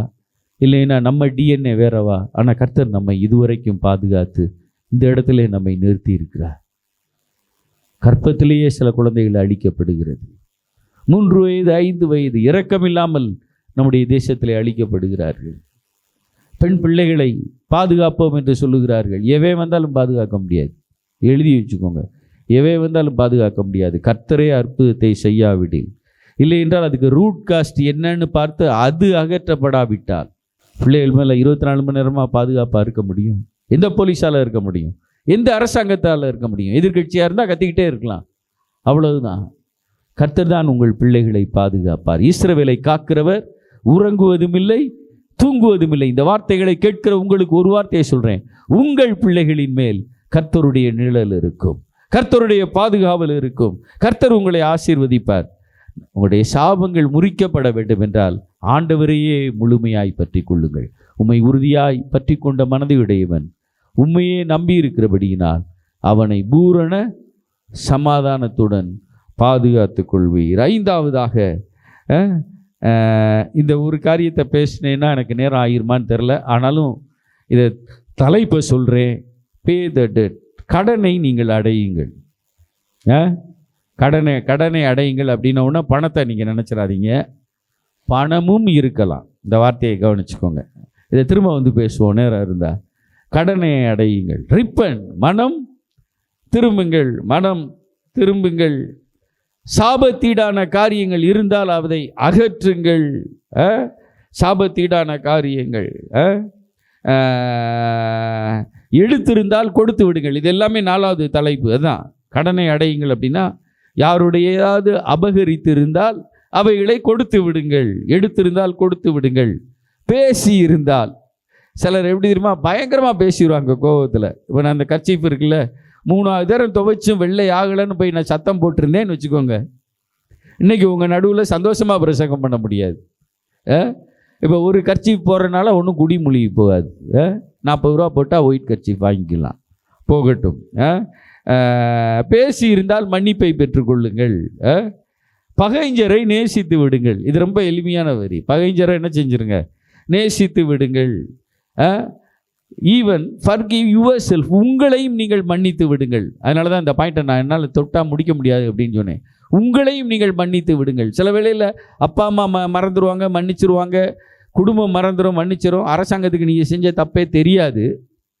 ஆனால் இந்த வார்த்தைகளை நல்லா கவனிச்சுக்கோங்க. நீங்கள் உங்களை பார்த்து தான் சொல்கிறேன், உங்களை மன்னித்து விடுங்கள். ஏனென்றால் ஆண்டவர் உங்களை மன்னித்து விட்டார். நீங்கள் தேவனுடைய பிள்ளைகளாக இருக்கிறீர்கள். தேவனுடைய பிள்ளைகளானால் நீதி ஆக்குகிற ஆண்டவருடைய நீதிக்கும் நீங்கள் சொந்தமானவர்கள். ஆகவே உங்களை நீங்கள் மன்னித்து விடுங்கள். இந்த இடத்துல யாராச்சும் இருந்தீங்கன்னா என்ன, உங்களை நீங்களே மன்னிக்காமல் இருந்தால் வருத்தி கொள்ளாதிருங்கள். நான் ஒருத்தர் சொன்னார், ஒரு ஊழியக்காரர் இறுதி நேரத்தில், ஏன்னா ஒருவனும் உமக்கு முன்பாக நீதிமான் அல்லாதபடினாலே அடியேனை நியாயம் தீர்க்காதிரும்னு. அவர் ஒரு பரிசுத்தவான், அவர் ஒரு நீதிமான், அவர் ஒரு தியாகி. அவரிடத்துல குறை காண அவர் யாரையும் நஷ்டப்படுத்தினவர் அல்ல. ஆனால் அவரே சொன்னார், என்னைய ஆண்டவரே, ஒருவனும் உமக்கு முன் நீதிமான் அல்லாதினாலே அடியேனை நியாயம் தீர்த்து விடாதிரும். இந்த இடத்துல இருக்கிற யாராகிலும் ஒருவர், இதை திரும்பவும் நான் தேஜ ரெக்கார்ட் போல் பேசுவேன் ஒரு நாள், என்ன உங்களை நீங்கள் மன்னிக்காமல் இருந்தீங்கன்னா நீங்கள் மன்னிச்சிருங்க. ஆண்டவரே மன்னிச்சிட்டார், ஆண்டவரே நம்முடைய கடன்களை தீர்த்து விட்டார். அப்படி என்றால் நாம் அடுத்து தமிழ் பழமொழி, இது பைபிளில் இல்லை, குற்றம் பார்க்கில் என்ன இல்லை, சுற்றம் இல்லை. குற்றம் பார்க்கில் என்ன இல்லை, சுற்றம் இல்லை என்று சொல்லுவாங்க. அதுக்கு எனக்கு ஆங்கிலத்தில் சொல்ல தெரில. என்ன, என்றைக்குமே நீங்கள் ஒவ்வொருத்தர்கிட்டையாக உள்ள ஒரு குறையை அப்படியே லென்ஸை வச்சு அடித்து பார்த்தீங்கன்னா அது எல்லாமே குறையாக தான் தெரியும். ஏன்னா இப்போ இந்த ஷர்ட்டு நான் துவைச்சிருக்கிறேன், அயன் பண்ணியிருக்கிறேன், அயன் பண்ணதுக்கு மேலே அயன் பண்ணி திரும்ப போட்டு வந்திருக்கிறேன். நீங்கள் நல்லா ஏதாவது ஒரு லென்ஸை வச்சு பார்த்தீங்கன்னா ஏதாவது ஒரு இடத்துல ஒரு சின்ன அழுக்கு இருக்க தான் செய்யும். அதுக்காக இந்த சட்டையை போடா அப்படின்னு தூக்கி போட முடியுமா? முடியாது, தூக்கி போட முடியாது. என்ன, இன்றைக்கி நிறையா பேர் அப்படியே உறவினர்களை எரிந்தவர்கள் உண்டு, மனைவியை எரிந்தவர்கள் உண்டு, கணவனை எரிந்தவர்கள் உண்டு, சகோதரர்களை எரிந்தவர்கள் உண்டு. அப்படி எரிஞ்சிடாதீங்க. உன் தகப்பனுடைய சிநேகிதரை என்ன செய்தாதே, விட்டு விடாதே அப்படின்ருக்கு. என்ன, அடுத்து ask forgiveness if anybody alive. அதாவது சில வேளையில் நம்ம யாரையாவது திட்டியிருப்போம், அவங்க உயிரோட இருந்தாங்கன்னா அவங்ககிட்ட தான் மன்னிப்பு கேட்கணும், போய் பாஸ்டர்கிட்ட மன்னிப்பு கேட்கக்கூடாது. இந்த ஆர்சி ஃபாதர்கிட்ட போய் மன்னிப்பு கேட்குற மாதிரி. ஆர்சி ஃபாதர்கிட்ட ஒருத்தர் மன்னிப்பு கேட்டானா, ஃபாதர் இன்னைக்கு ஒரு கயிறை நான் திருடிட்டு வந்துட்டேன் அப்படின்னு. ஃபாதர் சொன்னார், கர்த்தர் உன்னை மன்னிப்பாராக அப்படின்னு. வீட்டுக்கு போய் பார்த்தா ஃபாதருடைய மாடையும் காணும், மாடை கட்டி வச்சுருந்த கயிறையும் காணும். அவன் தான் மன்னிப்பு பெற்றுட்டானு. அவன் கொண்டு போன கயிற்றின் அடுத்த முனையிலே என்ன கட்டப்பட்டிருந்தது, ஃபாதருடைய மாடு. இப்போ ஃபாதர் மன்னிச்சிட்டாரு, பரவாயில்லடா கர்த்தர் உன்னை மன்னிப்பாராக, நானும் உன்னை மன்னிக்கிறேன் அப்படின்னு சொல்லி. இப்போ மாடு யாருக்கு சொந்தம்? அவனுக்கு தான் சொந்தம். நான் இதை விளையாட்டுக்கு சொல்கிறேன். உயிரோடு இருந்தால் அவங்களுக்கு விரோதமாக நீங்கள் பேசியிருந்தா செஞ்சுருந்தா நீங்கள் மன்னிப்பு கேட்குங்க. அவங்க உயிரோடவே இல்லை அப்படின்னு வச்சுக்கோங்க, அவங்க வயதானவர்கள், பார்க்க முடியாது அப்படின்னா ஆண்டவர்கிட்ட மன்னிப்பு கேட்டுக்கொள்ளுங்கள். ஏனென்றால் நாம் செய்கிற ஒவ்வொரு பாவமும் லூக்கா 15 படி ஒரு மனிதனுக்கு விரோதமாகவும் பரத்துக்கு விரோதமாகவும் காணப்படுகிறது. எல்லா நேரமும் மனிதனை தேட முடியாது, எல்லா நேரமும். அதே போல் புத்தி சொல்கிறேன், இந்த கல்யாணம் ஆனவங்க, புதிதாக கல்யாணம் ஆனவங்க யாரும் இல்லை, இது நீ ஏன் நீ சிரிக்கிறீங்க, நான் கல்யாணம் ஆன புதுசில் ஒரு நாள் என் ஒய்ஃபை தேடினேன், காணும். காரணம் என்னென்னா, நானே பாத்ரூம்குள்ளே வச்சு நானே கதவை பூட்டிட்டு லைட்டையும் ஆஃப் பண்ணிட்டு ப்ரெக்னெண்ட்டாக இருக்கும்போது வந்துட்டு சோந்தா அப்படின்னு காணும். உடனே ஆண்டவர் என்னை கைவிட்டு விட்டார் போல. அதுக்கப்புறம் டம்முன்னு சத்தம் கேட்டுச்சு. கூப்பிட்ட சத்தம் கேட்கல. அது ஒரு கொத்தனார் கட்டின வீடு, கான்ட்ராக்டர் கட்டின வீடு இல்லை, செல்லூரில் கொத்தனார் பக்காவாக கட்டியிருப்பார். அந்த வீட்டில் இருந்த வரைக்கும் ஆசீர்வாதம் தான். அதனால் இந்த ஆசீர்வாதம் உள்ள வீடெல்லாம் தேடாதீங்க, இருக்கிற வீட்டை ஆசீர்வாதமாக மாற்றணும். சூப்பராக கட்டியிருந்தார். ஒரே ஒரு கிச்சனு, ஒரே ஒரு ஹாலு, ஒரு பெட்ரூம் இருந்துச்சு அந்த வீட்டில். ஒரு பெட்ரூம் தான், அந்த ஒரு குட்டி வீடு, அதில் நாங்கள் இருந்தோம்.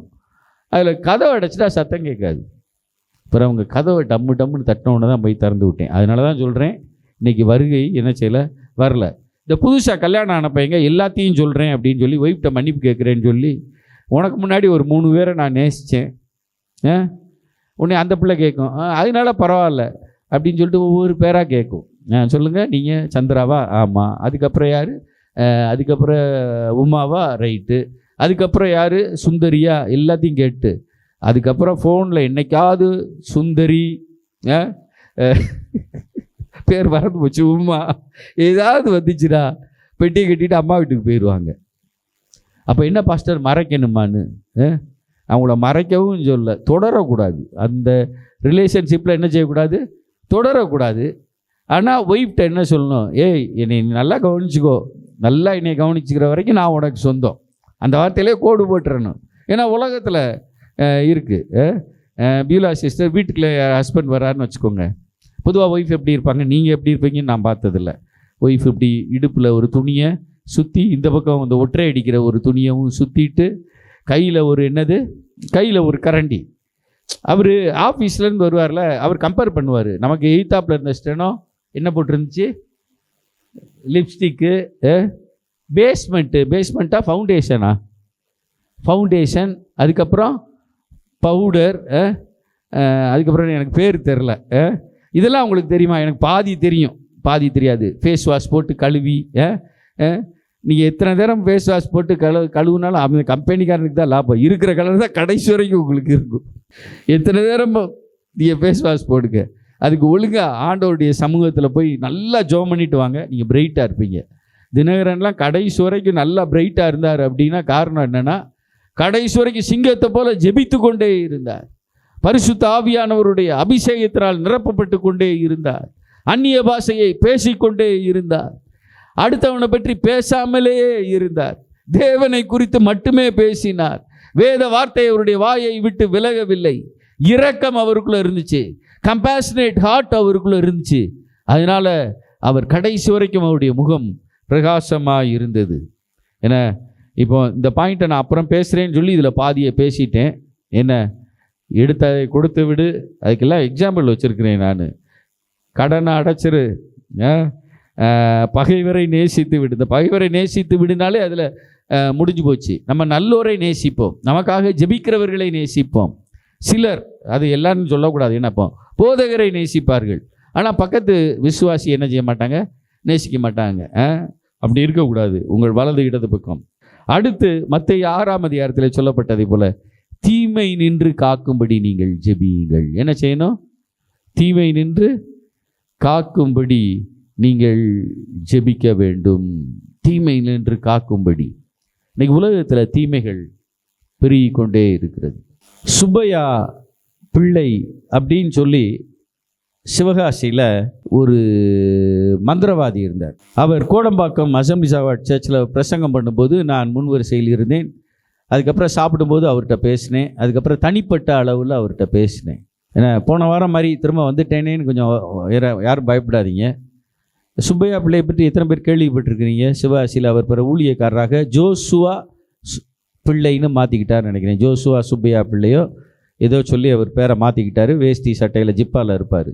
அவர்கிட்ட பேசும்போது தான் சொன்னார், என்ன நாங்கள் மந்திரவாதம் பண்ணோம்னா இருக்கிறவனை இல்லாமல் ஆக்கிடுவோம்னார். சிவகாசி நேட்டிவ் அவர். இருக்கிறவனை இல்லாமல் ஆக்கிடுவோம். பெரிய ப்ரெஸ் வச்சுருக்கலாம், பெரிய கிராக்கர்ஸ் கம்பெனி வச்சுருக்கலாம், ஆனால் அவங்க அந்த மந்திரவாதம் பண்ணும்போது என்ன தெரியுமா ஆகுமா? அவங்க அப்படியே நஷ்டப்படுவாங்க. காரணமே இல்லாமல் அப்படியே நஷ்டப்படுவார்கள். ஆனால் எங்கள் வீடு உங்களுக்கு தெரியும், கலைநகர். அந்த இடத்துல இருந்து ஒரு பக்கத்தில் உள்ள ஒரு கடைக்கு நான் ஒரு நாள் போனேன். ஒரே ஒரு ப்ரெட்டு வாங்கணும் அப்படின்றதுக்காக போனேன். போனவுடனே எல்லா லைட்டையும் சாயங்காலமே ஆஃப் பண்ணிக்கிட்டு இருந்தாங்க.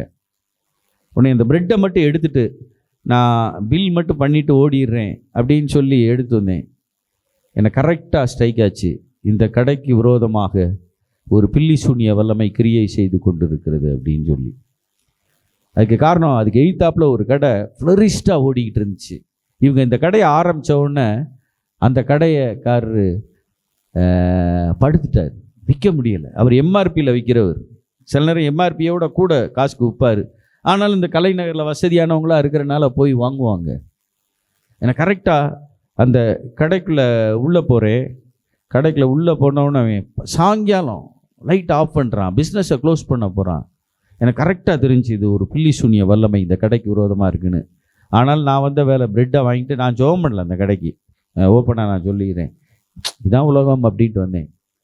ஒரு 3 வாரங்களுக்குள் அது யார் வச்சானோ அவர் மரித்தார். அவர் கடையை மூடினாங்க. இப்போ பார்த்திங்கன்னா இந்த கடை ஓட ஆரம்பிச்சிருச்சு. இப்போ எந்த கடைக்காரனும் எனக்கு சொந்தக்காரன் கிடையாது. ஆனால் பில்லி சூனிய வல்லமைகள் இன்றும் உண்டு. இதை நீங்கள் அறிந்து கொள்ள வேண்டும். ஒரு குறிப்பிட்ட ஊரில் பணத்துக்கு குறைவே இல்லை. ஆனால் ஒவ்வொரு வீட்லேயும் அவுட் ஹவுஸ் இருக்கும். அதில் பார்த்தீங்கன்னா ஒரு ஸ்பெஷல் சைல்டு, அதில் ஒரு சரீர பிரகாரமாக மனநிலைமையிலே பாதிக்கப்பட்ட ஒரு குழந்தை அந்த வீட்டில் அடைக்கப்பட்டு இருந்தது. ஒரு முறை ஒரு போதகர் சில சபையின் மூப்பர்களையும் சில வாலிபர்களையும் கூப்பிட்டு போய் அந்த ஊரில் ஜெபம் பண்ணியிருக்கிறார். அதில் என் மனைவியும் அந்த போதகரோட கடந்து சென்றவர்கள் அவங்க சொன்னாங்க, ஒவ்வொரு வீட்லேயும் ஒரு அவுட் ஹவுஸ், பெரிய பெரிய வீடு அந்த ஊரில். யார் முடிஞ்சோன்னே எந்த ஊர்னு கேட்காதீங்க. ஆனால் பில்லி சூனிய வல்லமை யாரை தெரியுமா பாய்ச்சிருக்கு? யாருக்காக வைக்கிறார்களோ அவர்களையும் பாதிக்கிறது. அடுத்து என்ன, அந்த வைக்கிற நபர்களையும் பாதிக்கிறது. 2 குடும்பமே பாதிக்கப்படுகிறது. 2 குடும்பங்களுமே பாதிக்கப்படுகிறது. தீமை இன்று எங்களை மீட்டுக்கொள்ளும்னு ஆண்டவர் பரமண்டல ஜெபத்தை ஏன் உங்களுக்கு ஜெபம் பண்ண சொன்னார்னா, காரணம் இல்லாமலே உங்களுக்கு விரோதமாக வருவார்கள், காரணம் இல்லாமலே பொறாமை கொள்ளுவார்கள், காரணம் இல்லாமலே ஆசீர்வதிப்பார்கள். காரணம் இல்லாமல் ஆசீர்வதிக்க மாட்டாங்க, சாபம் போடுவாங்க. பொறாமையினாலே காரியங்கள் நடக்கும்.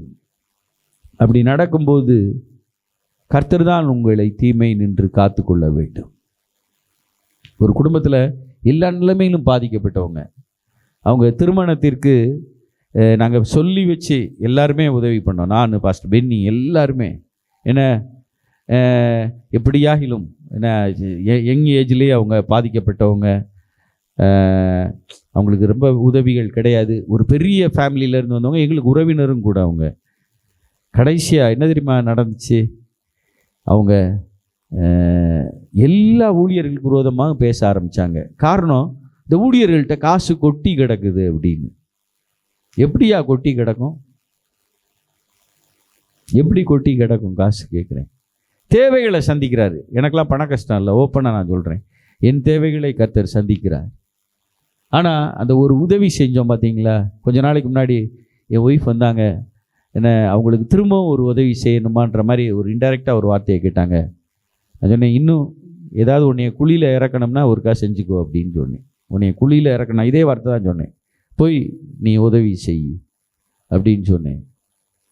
காரணம் இல்லாமல் தீமைகள் வருகிறது. நன்மைக்கு தீமை செய்கிறவர்கள் உலகத்திலே பெருகி இருக்கிறார்கள்.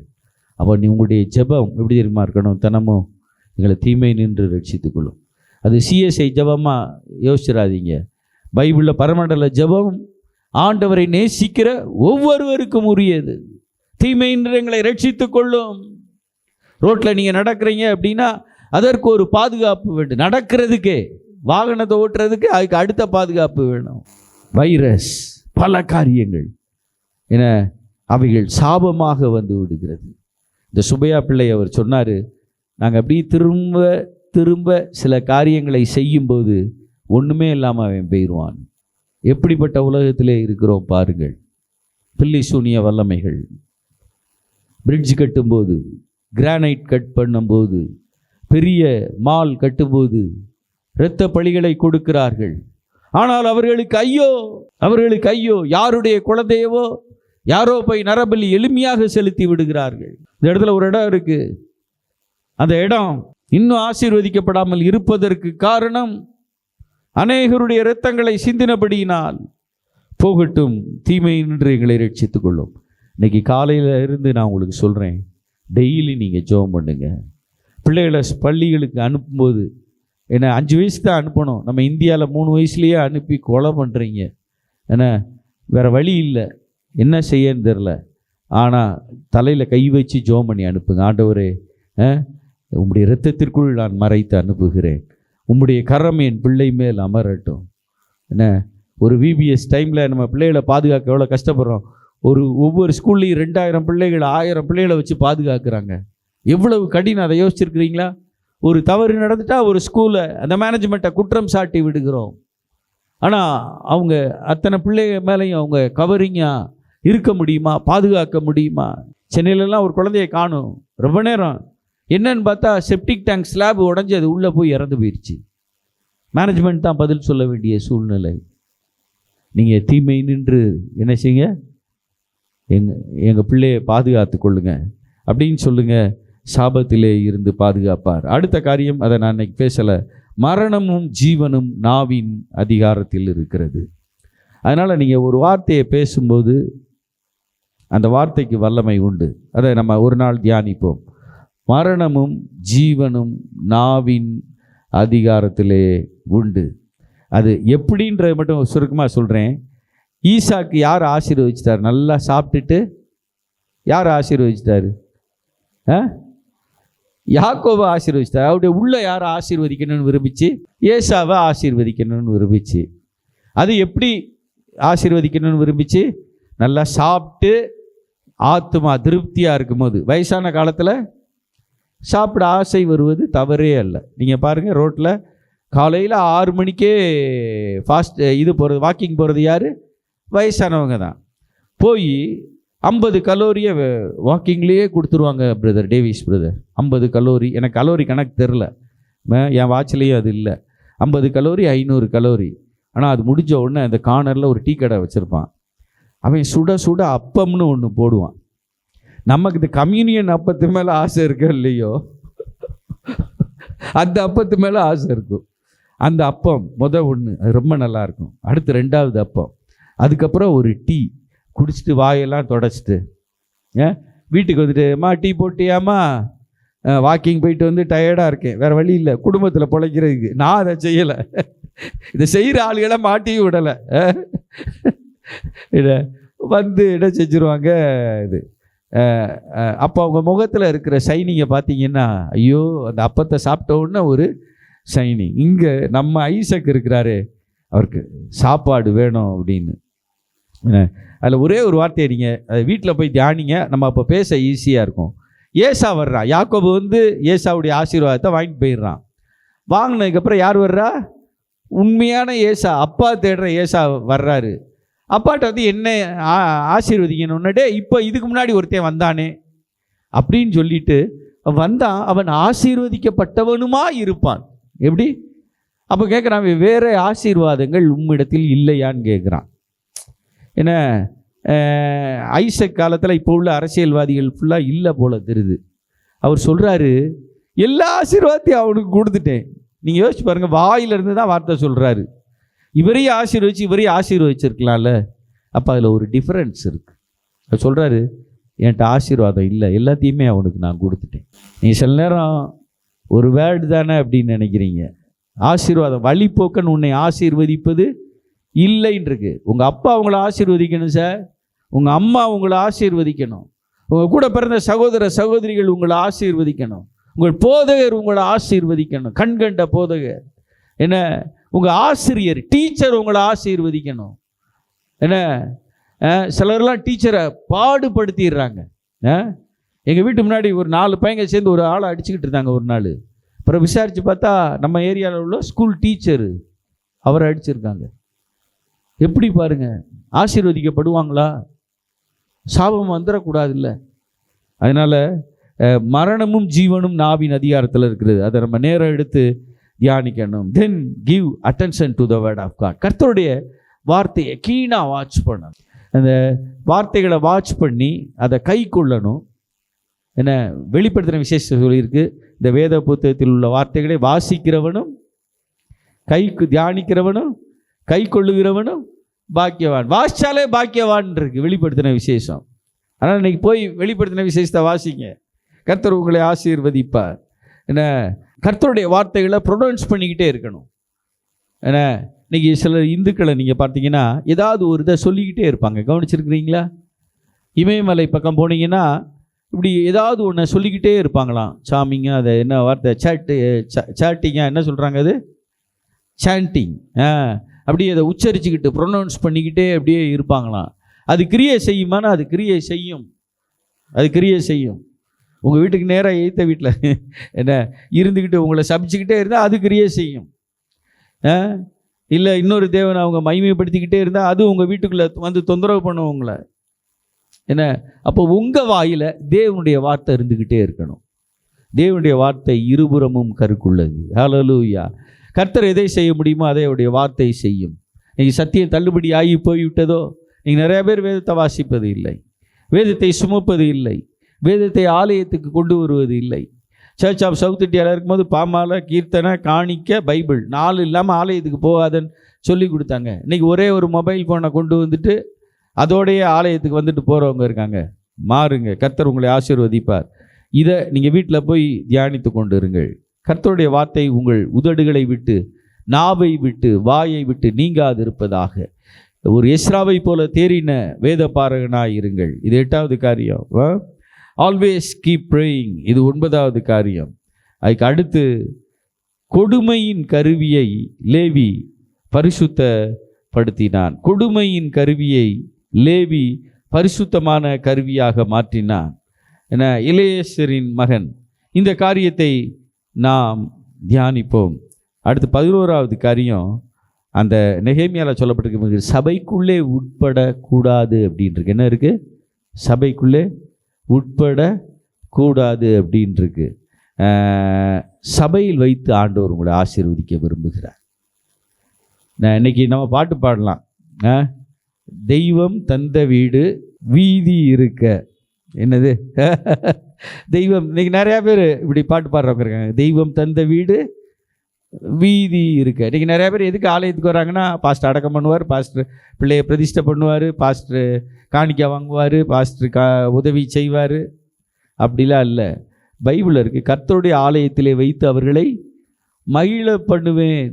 அப்போ உங்களுக்கு ஆலயத்தையும் பிரிக்காமல் இருக்கணும். ஏன்னா எங்கள் ஆலயம்னு சொல்கிறது நல்லது, ஆலயம்னு சொல்கிறது அதை காட்டில் சிறந்தது.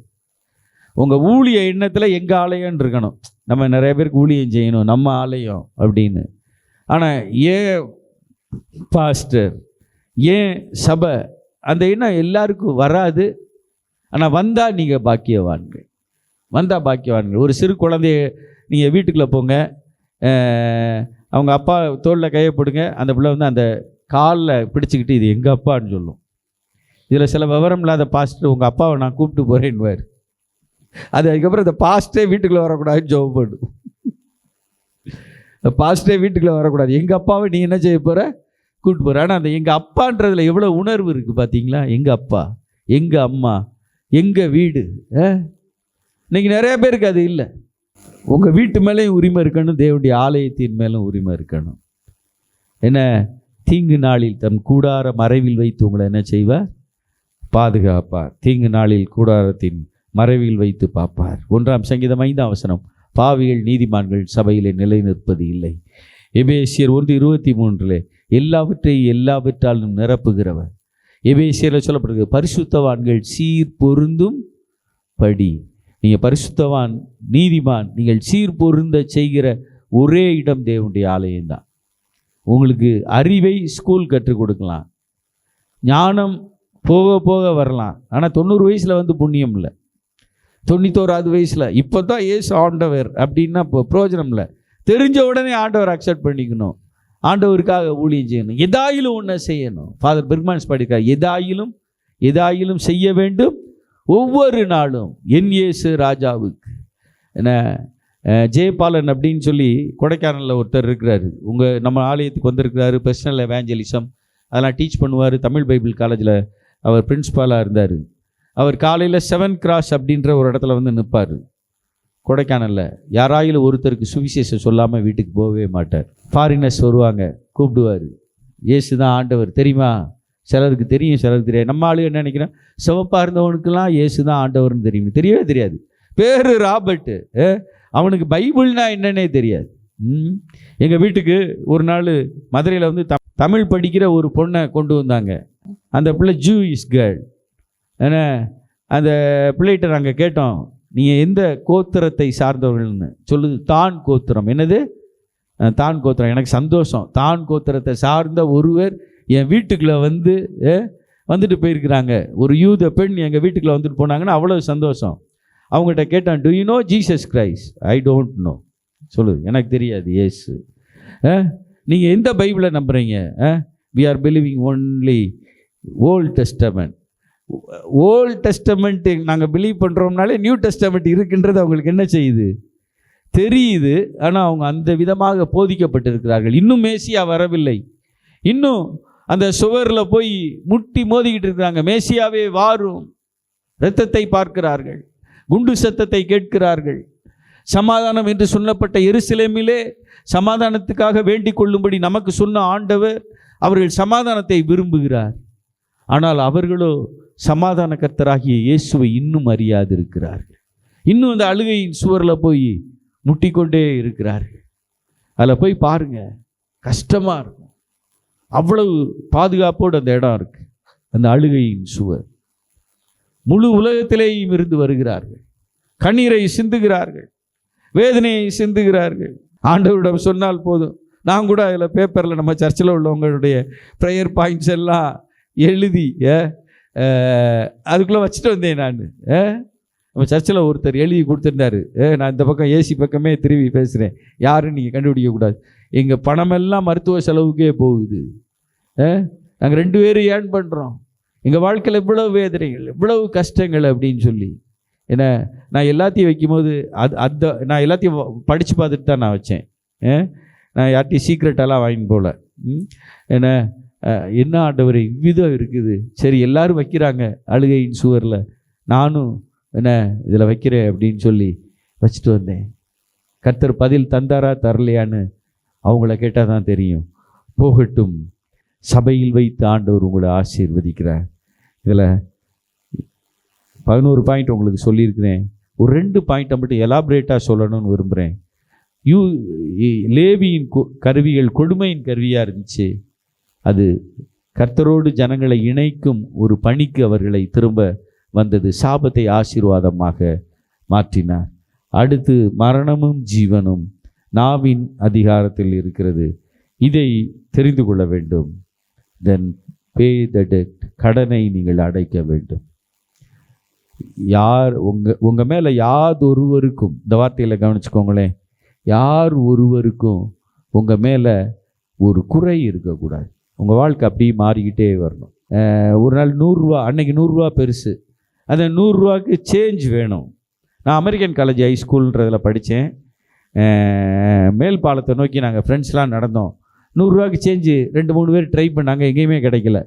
நான் நேராக அந்த 100 ரூபாவை எடுத்தேன், கொண்டாங்கடா அப்படின்னு சொல்லி வாங்கி அந்த 100 ரூபாவை, அப்போ ஒரு அராக் ஷாப் இருந்துச்சு, சாராய கடை, அந்த கடையில் போய் அண்ணே 100 ரூபாய்க்கு சேஞ்சு தாங்கன்னு உடனே தந்துட்டான். உடனே ஒரு பையன் கேட்டான், டேய் நீ பாஸ்டர் மகன், சாராய கடைக்குள்ள போயிட்டு வர்ற, உன்னை யாராவது பார்த்தா என்ன சொல்லுவாங்கன்னு. நான் உடனே கேட்டேன், நான் சாராயம் குடித்தேனா? சொல்லு, நான் சாராயம் குடிச்சேன், சேஞ்சு தானே பார்த்துனேன் அப்படின்னு. இது நான் ஒரே ஒரு தடவை செஞ்சுருக்கேன். இப்போ இந்த அடுத்த தெருவில் தான் இருக்குது கடை, அங்கே போய் 500 ரூபாய்க்கு நான் சேஞ்ச் மாற்றுவேனா? நான் போயிட்டு வந்தா அடுத்து 4 பேர் நாங்கள் வெற்றி கழகத்தை கொண்டாட போகிறோம்னு சொல்லி 4 பேர் போயிட்டு வருவோம். டேவிஸ் பிரதர், எங்கள் பாஸ்டே இந்த கடைக்கு போனார், நான் போனால் என்ன தப்பு அப்படின்னு போவான். அதனால் உங்கள் வாழ்க்கையில் இடரல் உண்டாக்காதிருங்கள், நற்சாட்சி உள்ளவர்களாக இருங்கள். பனை மரத்துக்கு கீழே போய் பாலை குடிக்காதீங்க. இந்த வார்த்தையை புரியுதா? பால் குடிக்கணும்னா வீட்டில் குடிங்க, இல்லைனா டீ கடையில் குடிங்க. அதை வாங்கிட்டு போய் ஹாயாக பனை மரத்துக்கு கீழே குடித்தா நீங்கள் கல் குடிக்கிறீங்கன்னு தான் சொல்லுவாங்க. என்ன, சாட்சி உள்ளவர்களாக இருங்க. ஏன்னா ஒரு வீடை விசிட் பண்ணணும்னா, என்ன இத்தனை ஆண்டுகள் இந்த திருச்சபையில் நான் ஊழியம் செஞ்சுருக்கிறேன், யாராச்சும் உங்கள் போதகரை குற்றம் சொல்ல முடியுமா? என்ன, எனக்கு எந்த வீட்டில் ஆண்கள் இருப்பாங்கன்னு தெரியும், இந்த நேரம் இந்த வீட்டில் பெண்கள் தனியாக இருப்பாங்கன்னு தெரியும், இந்த வீட்டில் உள்ள பெண்கள் எந்த நிலைமையில் இருக்கிறார்கள் என்று தெரியும். ஆனால் என்னை காண்கிற ஆண்டவர் ஒருவர் உண்டு. இதை நான் உங்களுக்கு எச்சரிப்பாக சொல்கிறேன். எதிர்ப்பாளரோடு பழகும்போது be careful, be careful, be careful. எனக்கு ஒரு உதவி வேணும், அது இந்த சபையில் உள்ள ஒருத்தங்க செய்ய வாஞ்சியாக இருந்தாங்க. ஆனாலும் அவருடைய சூழ்நிலை கருதி நம்மளே இதை செஞ்சுருவோம் அப்படின்னு சொல்லி, அவங்களும் நல்லவங்களாக இருக்கலாம், நானும் நல்லவனாக இருக்கலாம். நான் உலகம் என்ன சொல்லும்? ஒரு போதவருடைய பெயர் கெட்டு போனால் ஒரு சபையுடைய பெயர் கெட்டு போகும். ஒரு சபை கெட்டு போனால் இந்த தேசமும் தேவனும் கண்ணீர் வடிப்பார்.